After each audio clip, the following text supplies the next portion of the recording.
Recording studio Madhubani. किस्मत के दोस्त छेले,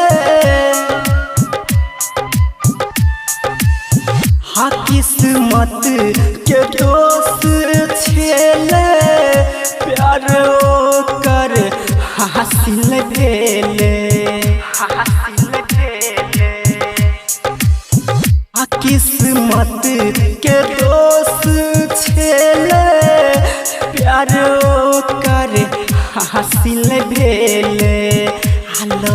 लेल के घर में बजा कर जाने हो राम, लेल के छोटुआ का जाने हो राम। डीजे रंजन बिस्फी घर में बजा कर जाने हो राम, लेल के छोटुआ का जाने हो राम। कौन एहन केल के कसूर,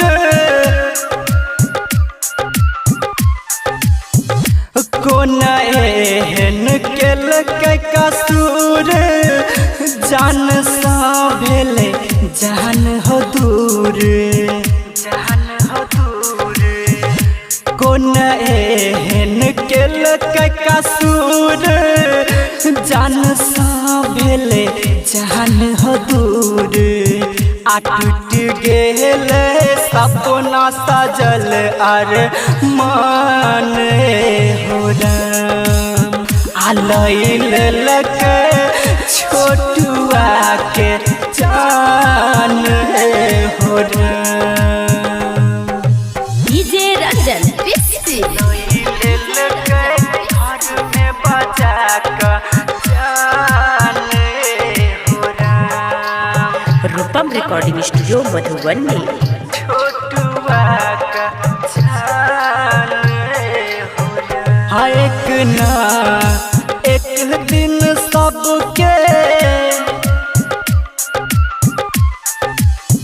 हाँ एक ना एक दिन सबके एतेबो लहबारब के,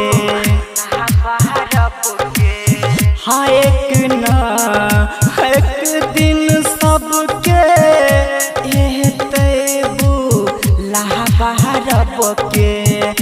तब किया भेले बेरा हम इंसान हे हो राम, लेल के छोटुआ के